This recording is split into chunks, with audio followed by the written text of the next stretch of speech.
¿Sabías que en el quechua existen 7 pronombres personales? ¿Y cuáles son estos 7 pronombres personales? Quédate en este video y vas a aprender los 7 pronombres personales. Primero, y es el más fácil, noca, que viene a ser yo. Segundo, viene a ser can, que viene a ser tú. Can, tú.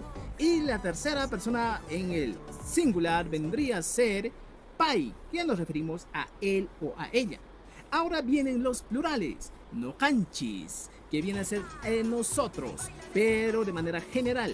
Y el otro caso del nosotros, que vendría a ser el excluyente, es el no caico, que simplemente excluye una cierta cantidad de personas. Ahora, la segunda persona en el plural es el cancuna, que viene a ser ustedes. Y por último, tenemos la tercera persona en el plural, que viene a ser paikuna, ellos o ellas. Espero que te haya gustado este video y no te olvides de seguirnos para más contenido de este tipo. Tu Pananchiscama.